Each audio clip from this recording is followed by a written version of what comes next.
তোমাকে এত খুশি খুশি লাগছে কেন? কোথাও যাচ্ছ নাকি? না, কোথাও না। আমি তো অনেকদিন পর দেশে আসলাম, তাই ভাবলাম যে বন্ধুদের সাথে একটু আড্ডা দিয়ে আসি। তোমাকে আর আমি একা কোথাও যেতে দেবো না। বিদেশ থেকে এসে বুঝতে পেরেছি তোমার সঙ্গ আমার কত প্রয়োজন। এখন থেকে তুমি যেখানে যাবে আমিও সেখানে যাব, এমনকি দুজনে একসাথে অফিসে যাব। না, কি হয়েছে তোমার বলো তো? তুমি হঠাৎ করে এরকম পাগলামি কেন শুরু করলে? পাগলামি না আবির, আমি চাই না তুমি আমার জীবন থেকে হারিয়ে যাও, কেউ তোমাকে আমার জীবন থেকে কেড়ে নিক। কি আবল তাবল বলছো?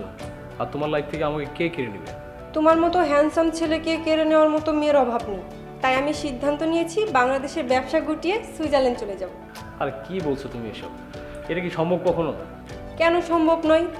তুমি ভালো করেই জানো আমি যা চাই তাই করি। বাবার অমতে তোমার মতো গরিব অফিস কর্মচারীকে বিয়ে করা কি অসম্ভব ছিল না? কিন্তু ঈশিতা, তুমি কিচ্ছু ভেবো না, আমি সব কিছু ঠিক করে এসেছি।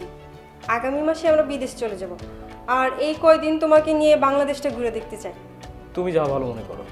তুমি একটু বসো, আমি রেডি হয়ে আসি, তোমাকে নিয়ে গুলশান ক্লাবে যাব।